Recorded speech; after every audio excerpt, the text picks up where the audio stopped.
पर्यावरण के जुड़े हर शख्स को मालूम था कि दिवाली के बाद दिल्ली एनसीआर का हाल क्या होगा। जब सितंबर के महीने में पंजाब में कैप्टन और सिद्धू अपनी राजनीतिक अदावत को अंजाम तक पहुंचाने में जुटे थे, उसी वक्त आपके चैनल TV9 भारतवर्ष ने सत्ता के जरिए ही आने वाले खतरे से आपको आगाह किया था। तब हमने बताया था कि पंजाब में किसानों ने पराली जलाना शुरू कर दिया है और यह धुआं जल्द ही आम आदमी को परेशान करेगा। लेकिन तब ना पंजाब सरकार को फुर्सत थी, ना दिल्ली सरकार को और ना ही हरियाणा सरकार को। इसलिए आज हालात इतने बदतर हुए। पिछले कई दिनों से दिल्ली और एनसीआर के शहरों में औसत एयर क्वालिटी इंडेक्स 350 से ज्यादा है। मानदंड के मुताबिक इसे बहुत खराब और गंभीर की श्रेणी में रखा जाता है। यह कितना खतरनाक है, इसे समझने के लिए आपको एक आंकड़ा भी बताते हैं। अगर AQI का लेवल 22 है तो इसे एक सिगरेट के धुएं के बराबर का प्रदूषण माना जाता है। दिल्ली में AQI 350 से ज्यादा है, यानी दिल्ली का हर आदमी हर पल 20 से ज्यादा सिगरेट पीने का, एक तरीके से वो पी रहा है, एक तरीके से उसका प्रदूषण झेल रहा है। एक सिगरेट कितना नुकसान पहुंचाती है ये हम सब जानते हैं। सोचिए 20 सिगरेट का धुआं 7 करोड़ लोगों को कितना नुकसान पहुंचा रहा है। प्रदूषण की समस्या ना एक दिन की खड़ी की हुई नहीं है और ना ही इसका समाधान एक दिन होगा।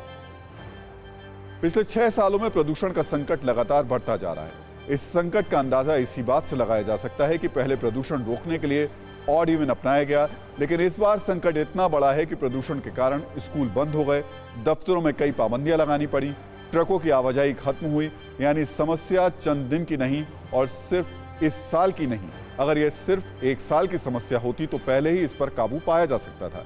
यह आपकी और हमारी सेहत से जुड़ा मामला है, इसलिए समझिए कि आखिर हम क्यों कह रहे हैं कि आज इस समस्या के खिलाफ आवाज उठाना जरूरी है।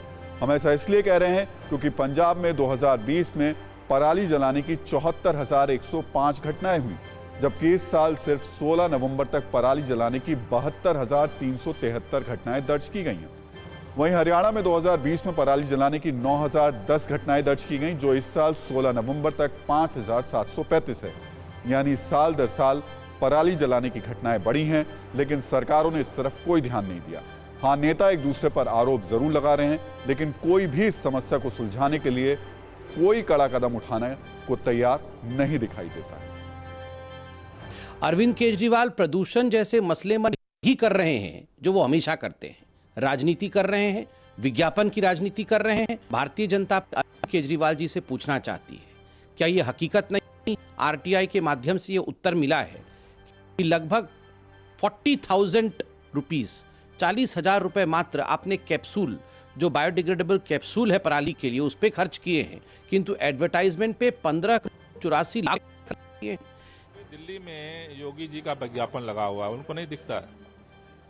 दिल्ली में सबसे ज्यादा आज विज्ञापन योगी सरकार का लगा हुआ है। एक बार पूछा उन्होंने क्यों लगा हुआ है, तो जब प्रदूषण कम करने का काम है, जहां पर वो मतलब उनके केंद्रीय पर्यावरण मंत्री को मीटिंग करने तक की फुर्सत नहीं है, वो विज्ञापन चिल्लाते हैं, तो उनको हर चीज में राजनीति निकालनी है, तो वो उनका मैटर है।